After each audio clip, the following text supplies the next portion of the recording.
ఉన్నాయి కదా, మరి ఏ పార్టీ గవర్నమెంట్ ఫామ్ చేస్తే బాగుంటుంది అనుకుంటారు మీరు?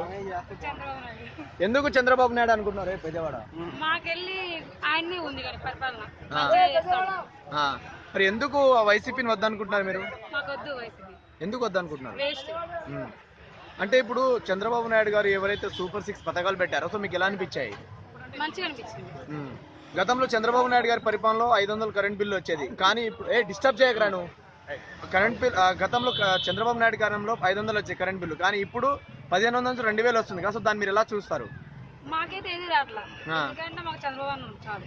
ఓకే, చంద్రన్న వస్తే తగ్గిద్ది అనుకుంటున్నారా? ఆవ్, పక్కా. అసలు మాకు రాను కూడా రాదు. ఆయన వస్తే మరి. ఆ? మద్యం రేట్లు తగ్గుతాయి అనుకుంటున్నాను. మరి జగన్ గారు సంపూర్ణ మద్యపాన నిషేధం చేసిన తర్వాత ఎలక్షన్లోకి వచ్చి ఓటు అడుగుతున్నారు. నిజంగానే ఆంధ్ర రాష్ట్రంలో సంపూర్ణ మద్యపాన నిషేధం అయిందనుకుంటున్నారా? అవన్నీ నాకు కాలేదు కదా. ప్రత్యేక హోదా గురించి ఏ రాజకీయ నాయకుడు కూడా మాట్లాడలేదు. దానిపై మీ ఒపీనియన్ ఏంటండి?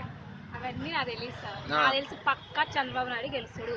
చంద్రబాబు నాయుడు గారు పవన్ కళ్యాణ్ గారు గెలిస్తే మరి ఎలాంటి డెవలప్మెంట్ చూడబోతున్నారు నెక్స్ట్ ఎలక్షన్ లో? చాలా చూడబోతున్నాయి, ఎందుకంటే జాబులు వస్తే మంచిగా మా ఊర్లో అయితే మంచిగా ఉంటుంది అనుకున్నా. రోడ్లు కానీ నీళ్లు కానీ మా పిల్లలకి చదువులు కానీ మొత్తం మంచిగా ఉంటుంది, ఎందుకంటే ఆయన సీనియర్ కాబట్టి.